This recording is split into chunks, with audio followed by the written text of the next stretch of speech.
ఆకాశవాణి మధ్యంతర budget Viksit Bharat budget చర్చా కార్యక్రమం ప్రత్యక్ష ప్రసారం వింటారు. నమస్కారం. మధ్యంతర బడ్జెట్ని కేంద్ర ఆర్థిక మంత్రి నిర్మలా సీతారామన్ ఈ ఉదయం లోక్సభలో ప్రవేశపెట్టారు.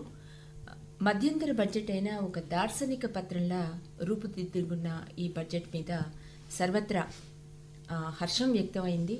ముఖ్యంగా పరిశ్రమలు సంతోషం వ్యక్తం చేశాయి. ఎన్నికలు జరిగే ఏడాదిలో ప్రవేశపెట్టిన ఈ మధ్యంతర బడ్జెట్ సాధారణ అంచనాలకు విరుద్ధంగా ఎలాంటి ప్రజాకర్షక ప్రకటనలు లేకుండా దూరదృష్టికి సంక్షేమానికి దీర్ఘకాలిక ప్రాతిపదికగా ఈ బడ్జెట్ అందరి మన్ననలు అందుకుంటోంది. నిన్న మనం ఇదే వేదిక మీద బడ్జెట్ అంచనాల గురించి మాట్లాడుకున్నాం. బడ్జెట్లో ప్రకటించిన నిర్ణయాలు వివిధ రంగాలపై వాటి ప్రభావం ఎలా ఉండబోతోంది ఈనాటి చర్చా కార్యక్రమంలో మాట్లాడుకుందాం. మనతో స్టూడియోలో ఉన్నారు ఆర్థిక నిపుణులు శ్రీ పాపారావు గారు. నమస్తే అండి. సీనియర్ జర్నలిస్ట్ కూర్మనాథ్ గారు. నమస్కారం అండి. ఇండియన్ ప్లాస్టిక్ ఇన్స్టిట్యూట్ జాతీయ అధ్యక్షులు శ్రీ అనిల్ రెడ్డి పెన్నం గారు. నమస్కారం అండి. నమస్కారం అండి. అందరికీ స్వాగతం. ఇప్పుడు ఈ బడ్జెట్ ప్రజెంట్ చేస్తున్న సమయంలోనూ ఆ తర్వాత విలేకరులతో మాట్లాడిన సమయంలోనూ ఆర్థిక మంత్రి ఒక ఫిస్కల్ కన్సాలిడేషన్ దిశగా చర్యల్ని మరింత పటిష్టం చేసినట్టు ప్రముఖంగా ప్రస్తావించారు. నిన్న మనం చర్చించుకున్నట్టే వచ్చే 2024-25 ఆర్థిక సంవత్సరానికి ఈ మధ్యంతర బడ్జెట్లో ఎలాంటి అదనపు భారాలు పడలేదు, కొత్త నిర్ణయాలు వెలువడలేదు. అయితే వికసిత భారతానికి కావలసిన అమృత సంకల్పంలో ఉండాల్సిన మౌలిక అంశాలకి ఈ బడ్జెట్లో ప్రాతిపదిక కల్పించినట్టు స్పష్టంగా కనిపిస్తోంది. ఏమంటారు పాపారావు గారు? ఇక్కడ ఒకటి ప్రధానంగా ఏంటంటే ఫిస్కల్ కన్సాలిడేషన్ అంటే ద్రవ్యలోటును తగ్గించడం. ఈ ప్రస్తుతం సుమారుగా 5.8-5.9% ఉన్నటువంటి ద్రవ్యలోటు అనేది 5.1% తగ్గించాలని నిర్ణయం తీసుకున్నారు. అంటే ఏంటంటే ₹105.80 లేకపోతే ₹105.90 మీద ప్రస్తుతం ఖర్చు ఉంది. దాన్ని ₹105.10 అంటే అదనంగా ₹100 అసలు ఆదాయం అనుకుంటే ఆ పైన ఉన్నటువంటి ₹5.80 ఖర్చుని ₹5.10 కిందకి తీసుకురావాలనేది. దీంతో ఏమవుతుందంటే మీకు ఖర్చు పెట్టడానికి ఉన్నటువంటి అమౌంట్ గవర్నమెంట్ దగ్గర తక్కువ ఉంటుంది. అంటే ఆటోమేటిక్గా అది ఖర్చు పెట్టే అమౌంట్ తగ్గితేనే ద్రవ్యలోటు తగ్గుద్ది. కాబట్టి ఖర్చు పెట్టడం తగ్గించుకోవటం అంటే బడ్జెట్ కేటాయింపుల్లో కూడా చాలా రకాలైనటువంటి చిన్న చిన్న ట్రిమ్మింగ్లో లేకపోతే కోతలో చేసుకోవాల్సి వస్తుంది.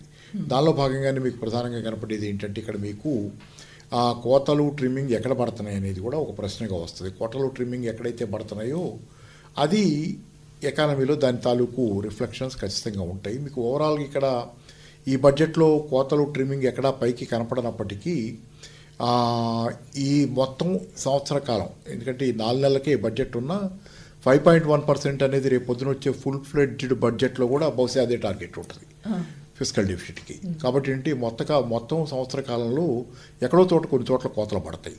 అయితే దానిలో కోతలు పడకుండా ఇప్పుడు మనకి పెరుగుతున్న ఎక్స్పెండిచర్గా కనపడుతుంది క్యాపెక్స్ అనేది. ఇన్ఫ్రాస్ట్రక్చరు క్యాపెక్స్ ఎక్స్పెండిచరు 11 లక్షల కోట్ల రూపాయల పైన చెప్పారు. నిన్న కూడా మనం ఇక్కడ కూర్చున్నప్పుడు ఇన్ఫ్రాస్ట్రక్చరు క్యాపెక్స్ అనేవి మెయిన్గా ఉంటాయి ఈ బడ్జెట్లో, అది డ్రైవింగ్ ఫోర్స్గా ఉంటుందని చెప్పుకున్నాం. కాబట్టి ఏంటంటే ఇప్పుడు మీకు అయితే ఇంకో పక్కన ఏమైందంటే మరి కోతగా చూస్తే జాతీయ ఉపాధి హామీ పథకానికి లాస్ట్ ఇయర్ కంటే కూడా 26,000 crore పెరిగినాయి. అంటే ఏది బడ్జెట్ ఎలకేషన్తో. బడ్జెట్ తర్వాత డిసెంబర్లో కూడా కొంత ఒక 13-14 వేల కోట్ల రూపాయలు ఇచ్చారు. కాబట్టి అదంతా తీసి పక్కన పెట్టినా ఏమైనా బడ్జెట్ ఎలకేషన్గా ఈ సంవత్సరం పెరిగింది. మరి అంటే ఇన్ కేస్ మరి ట్రిమ్మింగ్ అంటే ఇప్పటికే పెడుతున్న ఖర్చులు చాలా ఉన్నాయి. ఆల్రెడీ ఈ బడ్జెట్కి ముందరే ఇవాళ వచ్చిన ఈ బడ్జెట్ ముందరే నిన్నటిదాకా కూడా చాలా విషయాల్లో ఇన్ఫ్రాస్ట్రక్చర్ కోసం హైవేలు, రైల్వేలు ఇట్లా ఖర్చు పెడుతున్నారు. అయితే ఆ ఖర్చు పెట్టే క్రమంలో ఏం చేస్తున్నారంటే అదనంగా ద్రవ్యలోటు పెరగకుండా ఉండటం కోసం ఇతరత్ర ఏం చేస్తున్నారంటే వాళ్ళు కొన్ని చోట్ల ఖర్చులు తగ్గించి కొన్ని చోట్ల ఈ ఖర్చులు పెడుతున్నారు. అంటే సమ్వేర్ లాస్ట్ బడ్జెట్లో అనుకున్నవి జరగవు, అవకాశం ఉండదు. అంటే దాని ప్రాధాన్యతల్ని బట్టి మార్చుకుంటూ వస్తున్నారు అటు ఇటు డబ్బుల్ని. సో ఓవరాల్ ఏంటంటే ఈ సంవత్సరం ఈ 4 నెలల పాటు పెద్ద మార్పులే ఉండవు. కాకపోతే ఏంటంటే మీకు ప్రధానంగా కొంత ఎంప్లాయ్మెంట్ జనరేషన్ ఇది కొంత నేను నిన్న కూడా చెప్పాను. క్యాంటర్ వాళ్ళ సర్వే ప్రకారంగా వాళ్ళ సర్వే ప్రకారంగా మేజర్ కన్సర్న్స్ ఏంటంటే ప్రజల ఈ ఇన్ఫ్లేషన్ అండ్ అన్ఎంప్లాయ్మెంట్ అనేది. దానిలో దీన్ని అడ్రస్ చేయడానికి అన్ఎంప్లాయ్మెంట్ని 11 లక్షల కోట్లతో చేయబోతున్నటువంటి క్యాపెక్స్ డ్రైవ్, లేకపోతే ఇన్ఫ్రాస్ట్రక్చర్లో పెట్టబోతున్న ఖర్చులు, కొంత ఎంప్లాయ్మెంట్ జనరేషన్, అది ఒక రకమైన పబ్లిక్ వర్క్స్ లాగా, కీన్స్ పబ్లిక్ వర్క్స్ లాగా అది కూడా పనిచేస్తుంది. అయితే రెండోది ఏంటంటే మీకు ఇక్కడ మీకు ఈ ద్రవ్యోల్బణాల విషయంలో ధరలు పెరుగుతున్నాయి. దానికోసం ఇవాళ భారత్ రైస్ అనేది తెచ్చారు. భారత్ రైస్ అనే దాని కింద ధరలు బియ్యాన్ని కూడా భారీ ఎత్తున పెరిగిపోయినాయి అనేది ఒకటి. దాని మీద భారత్ రైస్ అని తెచ్చి 29 రూపాయల కేజీ ఇస్తామన్నారు.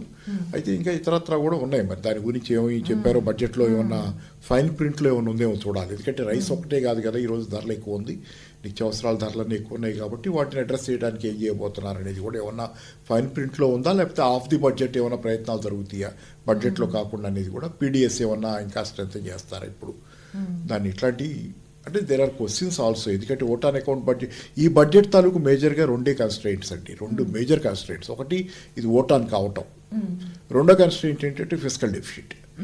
కావాల్సినంత ఖర్చు పెట్టుకోవడానికి అనుమతి లేదు, ఎఫ్ఆర్బిఎం అనుమతించదు. కాబట్టి ఈ 2 కన్స్ట్రెయింట్స్ తాలూకు పరిమితుల చట్టంలో ఈ బడ్జెట్ ఏం చేసినా చేయాలి. కాబట్టి కాంప్లికేషన్ లేకుండా ఉంది బడ్జెట్. ఒకటైతే సింపుల్, ఎంత చేశారు ఏం చేశారు అనేది కాసేపు పక్కన పెడితే there is no complexity in it. మాటల గ్యారడీ కాంప్లెక్సిటీ ఏమీ లేదు.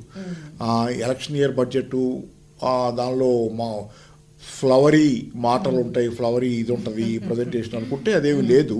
అది కొంత హెల్దీ. అది నిజం ఏంటంటే ఇప్పుడు ఇంకొకటి 10 సంవత్సరాల్లో సాధించిన ప్రగతి కానివ్వండి, తీసుకున్న మెజర్స్ కానివ్వండి, వీళ్ళ అచీవ్మెంట్స్ కానీ వీటిని చెప్పడంతో పాటు ఒక శ్వేతపత్రాన్ని కూడా ప్రకటిస్తామని చెప్పారు. మైల్ స్టోన్ గా చేస్తున్నారు. అయితే ఈ వికసిత భారతానికి ఇప్పటికే ప్రభుత్వం 4 శక్తుల్ని, 4 గ్రూప్స్ని ఒక స్ట్రాంగ్ పిల్లర్స్గా ఐడెంటిఫై చేయడం జరిగింది. దాంట్లో యువత, మహిళలు, రైతులు, ఇంకా పేదలు, వీళ్ళ నలుగురిని పటిష్టం చేయడం ద్వారా ఆర్థిక వ్యవస్థని మొత్తంగా పటిష్టం చేసి ప్రపంచ స్థాయిలో భారత్ ఇంకా ముందడుగు వేసేలాగా చర్యలు తీసుకోవాలన్న ప్రణాళికల్ని వీళ్ళు చెప్పడం జరిగింది. కూర్మనాథ్ గారు చెప్పండి, ఈ రైతులని పటిష్టం చేయడంతో పాటు దీర్ఘకాలిక ప్రాతిపదికన మనకి ఈ పాడి రైతులకి, మత్స్యకారులకి సంబంధించి కొన్ని స్పష్టమైన ప్రకటనలు చేయడం జరిగింది. వీటి ప్రభావం ఎలా ఉండబోతుందంటారు? అంటే మనకు ఉండే ఓవరాల్ సమస్యలు మొత్తం సమస్యలతో పోలిస్తే బహుశా ఓటాన్ అకౌంట్ బడ్జెట్ పరిమితుల దృష్ట్యా అడ్రస్ చేయగలిగే అంశాలు తక్కువనే చెప్పాలి. కానీ అందులో ముఖ్యంగా మనకి ఆకర్షణీయంగా కనిపించేది ఏంటంటే, ఆకర్షణీయం అంటే మనం వెంటనే ఫోకస్ చేయాల్సిన విషయం ఏంటంటే ఎడిబుల్ ఆయిల్స్, మనం వంట నూనెల మీద ఫోకస్ పెడతామనేది కొంచెం ముఖ్యమైన విషయం అండి. ఎందుకంటే మన దేశం చాలా ఎక్కువ దిగుమతుల మీద చాలా ఎక్కువ చేసుకుంటున్నాము. గత సంవత్సరం ఆయిల్ పామ్ ప్లాంటేషన్స్ మీద ఫోకస్ పెట్టినట్టే ఇప్పుడు మిగతా ఆయిల్ సీడ్స్, గ్రౌండ్ నట్టు, సన్ఫ్లవరు, ఇట్లాంటి ఆవ నూనెలు, వీటి మీద ఫోకస్ పెడతామని అనౌన్స్ చేశారు. దీనికి ఒక ఆత్మనిర్భరత, సెల్ఫ్ రిలయన్స్ పథకం కింద పెడతామని ఉంది.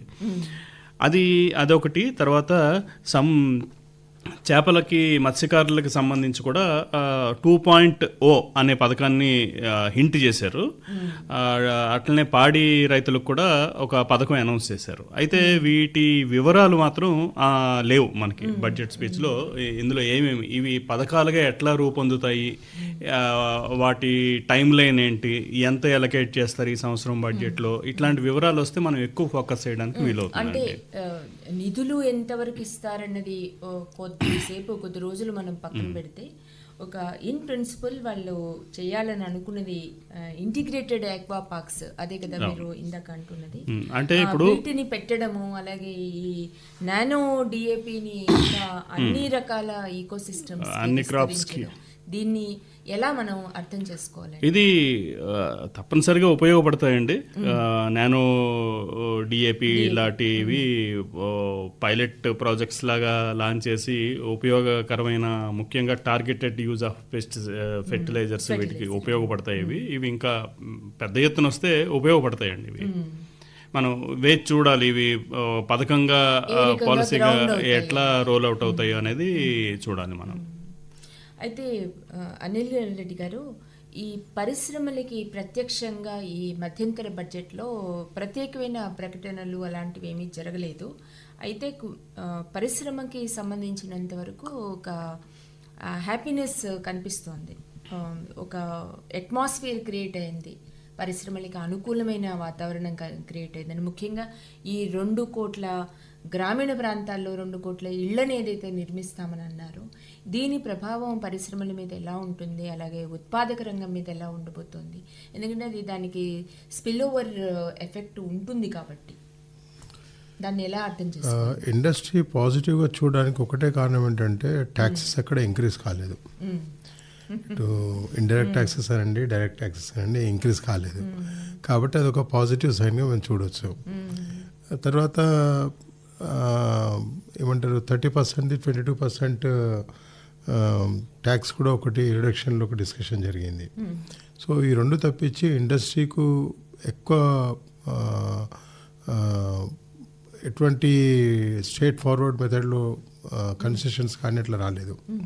ఇప్పుడు మీరు అన్నట్టు కదా, ఇప్పుడు హౌసింగ్కు సంబంధించిన సబ్జెక్ట్కి వచ్చినప్పుడు డెఫినెట్గా ఇది ఎట్లుంటుందంటే, హౌసింగ్ అనేటప్పుడు ఇప్పుడు స్టీల్ ఇండస్ట్రీ, సిమెంట్ ఇండస్ట్రీ ఇవి 2 కూడా మంచిగా అంటే డిఫరెంట్ వేలో గ్రోత్ ఉంటుంది.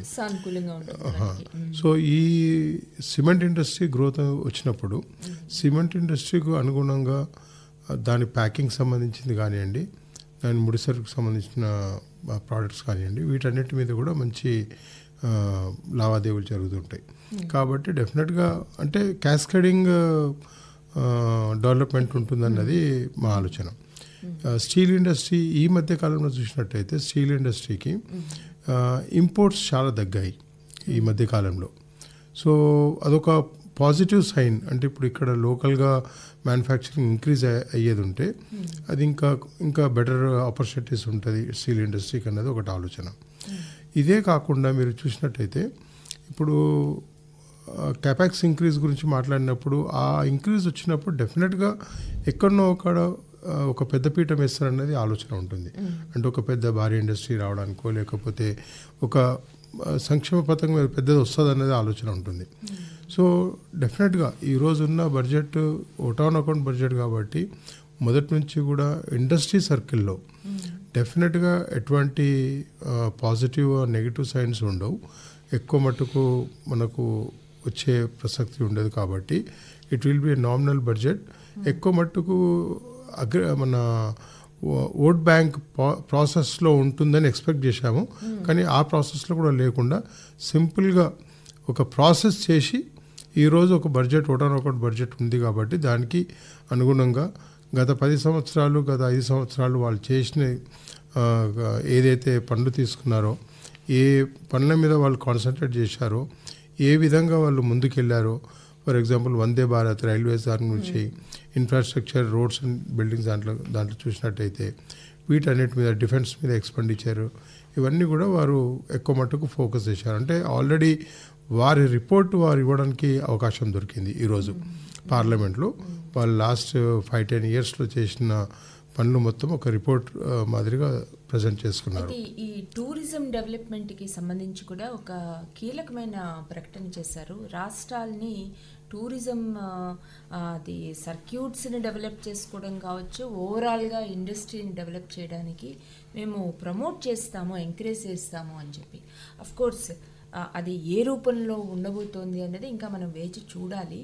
అయితే ఈ టూరిజంకి సంబంధించి రాష్ట్రాలని భాగస్వామ్యం చేస్తూ ఒక విస్తృతమైన ప్రణాళికని ప్రవేశపెట్టే ఆలోచన కనిపిస్తున్నట్టుంది. ఏమంటారు కూర్మల? టూరిజం చాలా ఉపాధి కల్పనలో టూరిజం చాలా ముఖ్యమైన పాత్ర పోషిస్తుందండి. ముఖ్యంగా స్థానిక ఉపాధి పెంచడానికి తక్కువ ఇన్కమే రావచ్చు వాటి వల్ల, కానీ మీకు హోటల్ రంగంగా కానీ గైడ్లు కానీ ఇంకా మిగతా సర్వీస్ లోకల్గా ఉపాధి అభివృద్ధి చెందడానికి టూరిజం చాలా ప్రపంచవ్యాప్తంగా ఉన్నదే. ఇది చాలా ముఖ్యమైన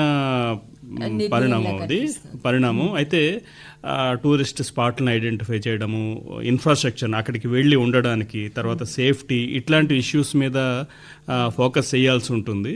ముఖ్యంగా ఏంటంటే పర్యావరణానికి సంబంధించిన జాగ్రత్తలు తీసుకోకపోతే అది వేరే రూపు తీసుకునే అవకాశం ఉంటుందండి. రాష్ట్రాలని కలుపుకుపోయే ప్రయత్నం చేస్తున్నారు కాబట్టి ఇది సరైన పద్ధతిలో రూపుదిద్దుకుంటే ఉపయోగం ఉంటుంది. అయితే ఈ నేపథ్యంలో స్థానిక కమ్యూనిటీలను వాటి నైసర్గికతను కాపాడుకునే ప్రయత్నాలను స్ట్రాటజీలోనే భాగంగా ఉంచుకోవాలండి. లేకపోతే వాళ్ళ లోకల్ కల్చర్లు అవన్నీ కూడా ఇంపాక్ట్ అయ్యే అవకాశం ఉంటుంది. అదే ముఖ్యంగా ఈ స్పిరిచువల్ సెక్టర్కి సంబంధించి వీటి ఎక్కువ ప్రోత్సాహాన్ని అందించేలాగా స్టేట్మెంట్ కనిపిస్తోంది. పాపారావు గారు, ఇది ఇంకొక ముఖ్యమైన ప్రకటనలో భాగంగా ఈ రైల్ ఏవియేషన్ సెక్టర్స్లో ప్రమోషన్ని ఎక్స్పాండ్ చేస్తాము అని చెప్పి స్పష్టంగా చెప్పారు.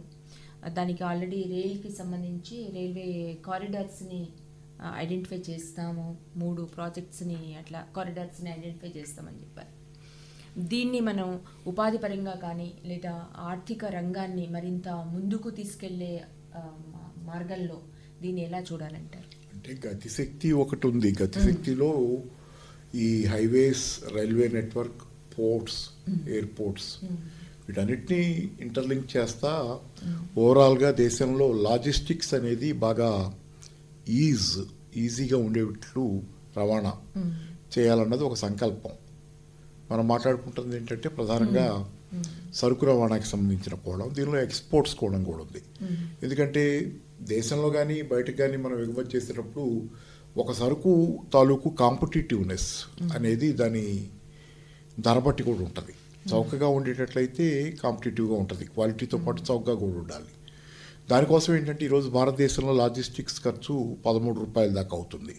100 రూపాయలు కనుక ఒక సరుకు ధర అనుకుంటే 13 రూపాయలు దానిలో లాజిస్టిక్స్కి అంటే ఈ రవాణా వీటికి అవుతుందనేది, దాన్ని 7-8 రూపాయలకి తగ్గించాలనేది టార్గెట్.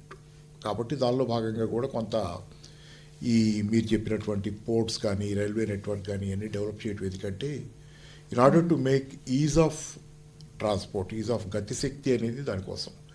కాబట్టి దానిలో భాగంగానే దీన్ని కూడా చూడాలి. ఒక రైల్వేని కూడా విడిగా చూడలేము. కాకపోతే రైల్వే మీద ఎక్కువ ఫోకస్ ఏంటంటే మనకి దేశంలో మెయిన్ ఫ్రైట్ కారిడార్స్ ఇది అనేది ప్రధానంగా రైల్వే ద్వారా జరిగేది. అది కూడా ఏంటంటే ఎక్స్పోర్ట్స్ కూడా అది సీ కోస్ట్ దాకా తీసుకెళ్ళటంలో కానీ సరుకునది దానిలో పాత్ర ఉంటుంది. సరే, రైల్వే ఈజ్ ద చీపెస్ట్. వీటిలో కూడా మళ్ళీ కంపారిటివ్గా రైల్వే ఈజ్ చీపెస్ట్. అయితే ఈ ఇన్నోవేషన్ అండ్ ముఖ్యంగా ఈ డిఫెన్స్ రంగాలు ఇన్నోవేషను అలాగే యూత్కి బాగా అందివచ్చేలాగా 2 కీలక ప్రకటనలు జరిగాయి. వీటిని మనం ఎలా అర్థం చేసుకోవాల్సి వస్తుంది అది చెప్పండి. ఈ ఇంట్రెస్ట్ ఫ్రీ లోన్స్ అనేవి ఇన్నోవేషన్ రంగంలో 1,00,000 కోట్ల రూపాయల కార్పస్ ఫండ్ని ఏర్పాటు చేస్తూ ఉన్నారు. అలాగే 50 ఏళ్ల వరకు ఇంట్రెస్ట్ ఫ్రీ లోన్స్ని ముఖ్యంగా ఈ టెక్ సేవీ రంగంలో ఇస్తామని అన్నారు. మరొక ముఖ్యమైన ప్రకటన ఏమిటంటే 1,00,000 కోట్ల రూపాయల ఫండ్ని ఇన్నోవేషన్ ఫండ్ అన్న పేరుతోటి ఒక డీప్ టెక్నాలజీకి సంబంధించి ముఖ్యంగా దాంట్లో ప్రధానమైన భాగం డిఫెన్స్ సెక్టర్, రక్షణ రంగం. దీన్ని మనం యువతకి ఉపాధి కల్పన రంగంలో కానీ వాళ్ళ ఇన్నోవేషన్ని పెంచడంలో కానీ దాన్ని ఎలా దోహదపడుతుందంటే ఇలాంటి ప్రయత్నాలు చాలా అవసరం అండి. అయితే 1,00,000 కోట్లలో ఈ సంవత్సరానికి సంబంధించి ఎంత విడుదలవుతుంది అనేది చూడాలి. 1,00,000 కోట్లు అనేది 5 సంవత్సరాలు అది. అయితే ఆ రైడర్తో మనం మాట్లాడుకోవాలి. మనం ఇది సరిగ్గా ఇప్పుడు ప్రపంచంలోనే ఉపాధి జనరేట్ చేసే వాటిలో ఈ స్టార్టప్స్ అనేవి చాలా ముఖ్యమైనవండి. ఎందుకంటే మీకు ఎక్కడ చూసినా కూడా ఒక్కొక్క స్టార్టప్ కూడా 3-4 దగ్గర నుంచి 40-50 మంది, 100 మంది, 200 మ్యాక్సిమం ఈ నెంబర్లో ఉంటారు. 200 ఎక్కువ, 30-40 మందితో నడిచే స్టార్టప్ అది. ఇవి చాలా అవసరం ఉపాధి కల్పనలో. అయితే వీటికి ఏంటంటే ప్రధానమైన అడ్డంకి ఏంటంటే వీళ్ళు మొదట కొంత పెట్టుబడి పెట్టగలుస్తారు. ఫ్రెండ్స్ దగ్గర, తమ పేరెంట్స్ దగ్గర ఎక్కడో తీసుకుని ఇల్లు అమ్ముకుని పెడతారు. అయితే 1 కోటి, 2 కోట్లు, 3 కోట్లు పెట్టిన తర్వాత వాళ్ళకి వర్కింగ్ క్యాపిటల్ అయిపోతుందండి. అక్కడ ఆ ప్రోడక్ట్ సరిగ్గా డెవలప్ అయ్యే టైంకి ఆగిపోతాయి. వాళ్ళకి క్రిటికల్గా అప్పుడు అవసరం డబ్బు. ఆ అవసరం ఇక్కడ లేక చాలా ఇబ్బందులు పడుతున్నారు. స్టార్టప్స్ చాలా మూతపడడానికి, 90% స్టార్టప్స్ మూతపడడానికి కారణమవుతుంది. ఇలాంటి ఈ సమస్యని అడ్రస్ చేయగలిస్తే ఈ ఫండ్ వీళ్ళు కూడా మొత్తం ఏదో జనరిక్గా ఇన్వెస్ట్ చేయడం కాకుండా ఆ సమస్య వర్కింగ్ క్యాపిటల్ నీడ్స్ లాంటి మీద కొంత ఫోకస్ చేస్తే స్టార్టప్స్ నిలబడతాయి. నిలబడడం వల్ల దీర్ఘకాలంగా ఉపాధి కల్పనకు ఉపయోగపడతాయండి. అది ముఖ్యంగా ఈ 50 సంవత్సరాల పాటు ఇంట్రెస్ట్ ఫ్రీ లోన్స్ గురించి, టెక్ సేవీ రంగానికి సంబంధించి ఇది ఏ రకంగా భిన్నంగా ఉండబోతుంది? ఇది అవకాశం ఉంది. ఇది చూడాలి. 50 ఏళ్ళ ఇంట్రెస్ట్ ఫ్రీ అన్నారు, నిల్ అని కూడా కొన్ని ఉన్నారు. డిఫరెంట్ కేటగిరీస్ ఉన్నాయి. ఇది ఎట్లా పాలసీలోకి ఇంప్లిమెంట్ చేస్తారో చూడాలి. అలా చేస్తే కనుక ఏంటంటే ముందు ఇప్పుడు ఏదైనా వ్యాపారం, ఒక స్టార్టప్ అనే కాదు, ఏదైనా వ్యాపారం ఎక్కడ చతికిల పడుతుందంటే డబ్బు ఉన్నవాళ్ళు ఇన్వెస్ట్ చేసిన వాళ్ళు, లేని వాళ్ళు అప్పు తీసుకుని ఇన్వెస్ట్ చేసినప్పుడు ఏంటంటే ఈ వడ్డీ రేట్లు వీళ్ళకి అదనపు భారం అవుతుంది. అంటే వీళ్ళు దాని మీద కూడా సంపాదించుకోవాల్సిన అవసరం ఉంటుంది వీళ్ళకి. అక్కడ ఏదైనా హెల్ప్ జరిగితే, జెన్యూన్గా ఒక ప్రోడక్ట్, ఒక సర్వీసు ఉన్నప్పుడు అక్కడ హెల్ప్ జరిగితే, జెన్యూన్గా జరిగితే వీళ్ళకి ఆ కాంపిటేటివ్ అడ్వాంటేజ్ ఉంటుంది. సో అక్కడ ఇలాంటి ఇంట్రెస్ట్ ఫ్రీ కానీ, తక్కువ ఇంట్రెస్ట్ కానీ, ఇంట్రెస్ట్ లేకపోవడం, 3 కేటగిరీలు చెప్పారు. ఈ 3 కేటగిరీల్లో కూడా ఉపయోగపడతాయి వాళ్ళకి. మార్కెట్ రేట్ కంటే తక్కువ వడ్డీకి దొరికితే ఎక్కువ స్టార్టప్లు మనగలుగుతాయి అండి. ఇప్పుడు అనిల్ రెడ్డి గారు, ఈ మొబిలిటీ అండ్ ఎనర్జీ రంగానికి సంబంధించి ప్రముఖంగా ప్రస్తావన జరిగిందండి.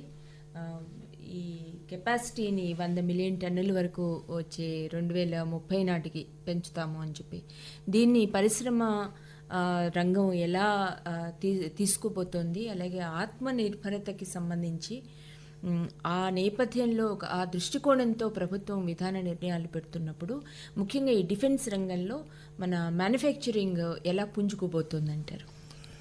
ఈ మధ్యకాలంలో చూసినట్టయితే మనకు డిఫెన్స్ది మన దగ్గర లాస్ట్ 3.5-4 ఇయర్స్లో ఇంపోర్ట్స్ చాలా తగ్గాయి. డిఫెన్స్ మన దగ్గర లోకల్ మ్యానుఫ్యాక్చరింగ్ చాలా, అంటే గత కొన్ని సంవత్సరాల నుంచి కంపారిజన్ చేసినట్టయితే 2-3 ఫోల్డ్ మన దగ్గర ఇంక్రీజ్ అయింది మ్యానుఫ్యాక్చరింగ్. సో డెఫినెట్గా ఇంకా కమింగ్ డేస్లో కూడా దాని మీద ఎక్కువ మటుకు కాన్సన్ట్రేట్ చేస్తున్నారు government. Even entrepreneurs, upcoming entrepreneurs రండి, లేదా న్యూ ఇండస్ట్రీ వీళ్ళు కూడా డిఫరెంట్ మిషనరీ, అంటే లేటెస్ట్ ఎక్విప్మెంట్ తోటి డిఫెన్స్కి రిక్వైర్మెంట్ ఏదైతే ఉంటుందో దాని మీద కాన్సన్ట్రేట్ చేస్తున్నారు.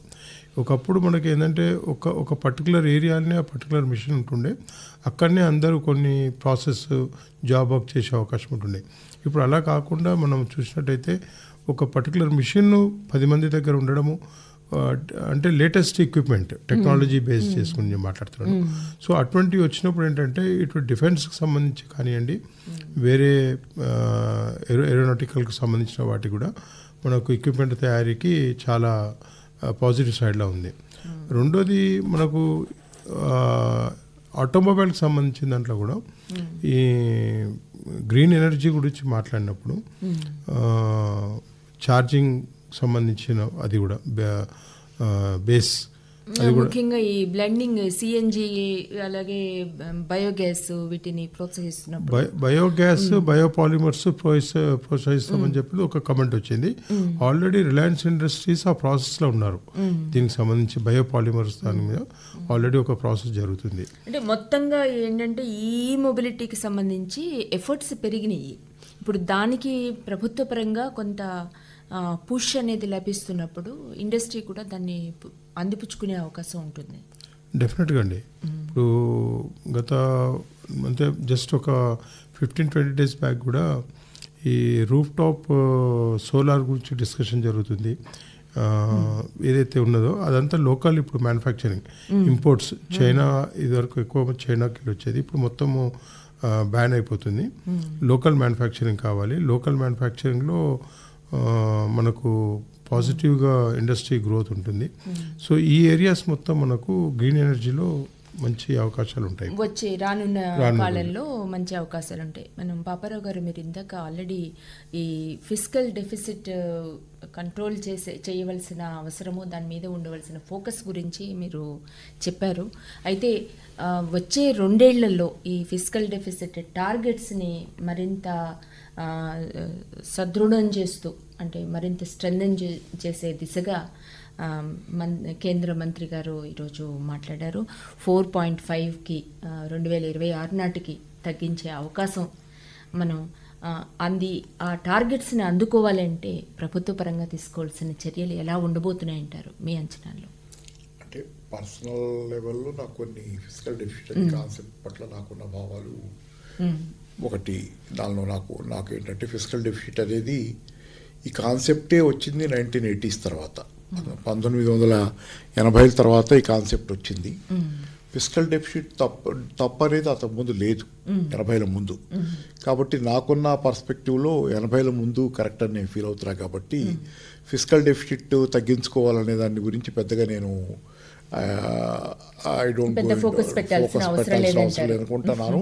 కానీ ఏంటంటే the way the things are going, ప్రపంచం అంటే ఎకానమీ, ఆర్థిక ప్రపంచంలో ఉన్న తీరుతెన్నులను బట్టి ఇప్పుడు ఫిజికల్ డెఫిసిట్ ఒక వరి అనేది అందరూ ఫీల్ అవుతున్నారు. కాబట్టి నా అభిప్రాయంతో నిమిత్తం లేకుండా చెప్పాలంటే ఫిజికల్ డెఫిసిట్ తగ్గించుకోవాలంటే మళ్ళీ దానిలో అభిప్రాయాలు ఎట్లా తగ్గించుకోవాలి, ఖర్చులు తగ్గించుకోవాలి. ఫిజికల్ డెఫిసిట్ తగ్గించుకోవడం అంటే ఖర్చులు తగ్గించుకోవడం దగ్గర కూడా ఇప్పుడు మెయిన్ స్ట్రీమ్లో నడుస్తున్న ఎకనామిక్స్కి నాకు కొన్ని మళ్ళీ జనరల్గా పేచీలు ఏంటంటే ఖర్చులు సబ్సిడీలో తగ్గించుకోవాలా, కార్పొరేట్ల రాయితీల్లో తగ్గించుకోవాలా. దేర్ ఆర్ వేస్. మీరు కార్పొరేట్లకు ఇచ్చే రాయితీలు తగ్గించి డబ్బులు మిగుల్చుకోవచ్చు, కన్సెషన్స్ ఇవ్వటం మానేసి. లేకపోతే జనాలకు ఇచ్చే సబ్సిడీలు తగ్గించి మిగుల్చుకోవచ్చు. నా ఉద్దేశం ఏంటంటే డిమాండ్ ఈజ్ మోర్ ఇంపార్టెంట్. కాబట్టి జనాల చేతిలో డబ్బులు ఉంటే డిమాండ్ క్రియేట్ అవుద్ది. కాబట్టి డిమాండ్ ఎకనామిక్స్ని నమ్మేవాడిగా సో ఖర్చు తగ్గించుకోవాలి, ఫిజికల్ డెఫిసిట్ తగ్గించుకోవాలంటే that should be not victimising అని కాదు. జనరల్గా కార్పొరేట్స్కి మరీ ఎక్కువ రాయితీలు ఇచ్చినా డిమాండ్ లేకపోతే ఏమి ఉత్పత్తిలోకి రావు. కాబట్టి ఉత్పత్తి చేయవు, ఎంత మనం ఇచ్చినా ఉత్పత్తి చేయవు. అందుకే కాబట్టి జనాల చేతిలో డబ్బులు పెడితే ఆటోమేటిక్గా కార్పొరేట్లకు వేరే రాయితీలు ఇచ్చినా ఇవ్వకపోయినా జనాల దగ్గర డబ్బులు ఉంటే కనుక అది కార్పొరేట్ల అమ్మకాలకి లాభాలుగా మారుతుంది. కాబట్టి ఆటోమేటిక్గా వాళ్ళు పెట్టుబడులు పెడతారనే theory that is where I feel. If at all you have to feel physical deficit వద్దనుకుంటే, తగ్గించాలనుకుంటే కోతలు అనేది తగ్గించుకునేది ఎక్కడంటే సబ్సిడీలు కాకుండా ఇటు పక్క అనేది వాట్ ఐ ఫీల్. అయితే ఇక్కడ ప్రభుత్వం ఇప్పటికే వచ్చే 5 సంవత్సరాలకి దేశవ్యాప్తంగా 80 కోట్ల మందికి ఈ ముఖ్యంగా ఆహార సబ్సిడీలు, ఉచిత ఆహార పంపిణీని ఇప్పటికే ప్రకటించి ఉంది. కాబట్టి ఇతర మార్గాలు వెతుక్కునే అవకాశం ఉంటుంది దీనికోసం. అయితే మనకి ఈ బడ్జెట్ మీద మనం చర్చని అనంతంగా సాగించవచ్చు. అయితే మనకి సమయాభావం వల్ల ఈరోజు మధ్యంతర బడ్జెట్ ఏదైతే జరిగిందో, పార్లమెంట్లో ప్రవేశపెట్టారో, దానికి సంబంధించి మనం స్థూలంగా క్రిస్ప్గా ఒక మాటలో చెప్పాలంటే మీరేమేమి చెప్తారు? కొత్తదనం ఏమీ లేదు, కానీ కొత్తదనం కాంప్లెక్సిటీ లేకపోవటం, సంక్లిష్టంగా లేకుండా గత బడ్జెట్లన్నిటి చరిత్ర అంతా బడ్జెట్లకి ఏ దేశ చరిత్ర చూసినా ఏమున్నది గర్వకారణం అన్నట్లు ప్రతి బడ్జెట్ అర్థం చేసుకోవడానికి, చిక్కుముళ్ళు విప్పుకోవడానికి చాలా గంటలు పట్టేది. దాన్ని ఈ బడ్జెట్ ఆ గందరగోళం లేకుండా స్ట్రైట్గా ఉంది, చాలా స్ట్రైట్గా ఉంది. There is nothing serious, you have to work out అని. దాని మీద తెగ వర్కౌట్ చేస్తే కానీ అర్థం కాని పరిస్థితి లేదు. కాబట్టి ఇక్కడ అనలిస్టులతో కూడా పని లేకుండా జనానికి అర్థమయ్యేటట్లు సరళంగా ఉంది. అది దాని పెద్ద ప్లస్ పాయింట్. కూర్మనాథ్ గారు, మీరేమంటారు ఈ మధ్యంతర బడ్జెట్ గురించి ఒక మాటలో చెప్పాలంటే? ప్రజల చేతిలో కొంచెం అదనపు డబ్బు ఉండేటట్టు చేయాలండి ప్రభుత్వాలు. అది ఏంటంటే ఏటా పెరిగే ద్రవ్యోల్బణాన్ని దృష్టిలో పెట్టుకుని ఆ మేరకు పన్నుల రాయితీలు లేకపోతే ఇంకేదైనా అదనపు సౌకర్యాలు కల్పిస్తే ప్రజల చేతిలో అదనపు డబ్బు ఉంటే అట్లాంటి కార్యక్రమం చేస్తే బాగుండేదండి. అనిల్ రెడ్డి గారు, మీరేమంటారు? ఈనాటి మధ్యంతర బడ్జెట్ మీద ఒక మాటలో చెప్పాలంటే మనం దీన్ని ఎలా అర్థం చేసుకోవాలి? ఇండస్ట్రీ పర్స్పెక్టివ్ చూసినట్టయితే నో ప్రాఫిట్ నో లాస్ కింద మేము మాట్లాడగలుగుతాం. అదండి మన మధ్యంతర బడ్జెట్ మీద నిపుణుల అభిప్రాయాలు. పాపారావు గారు కొత్తదనం లేకపోయినా సంక్లిష్టంగా లేకపోవడం అనేది ఒక సరళతని చేకూర్చిందన్నారు. అలాగే ప్రజల చేతిలో అదనపు డబ్బు ఉండేలా చూసే కొన్ని ప్రొవిజన్స్కి దీంట్లో ఆస్కారం లభించినట్టుగా కనిపిస్తోంది. అలాగే ఇండస్ట్రీకి కూడా నో ప్రాఫిట్ నో లాస్ అన్న పద్ధతిలో ఉందని అనిల్ రెడ్డి గారు చెప్పారు.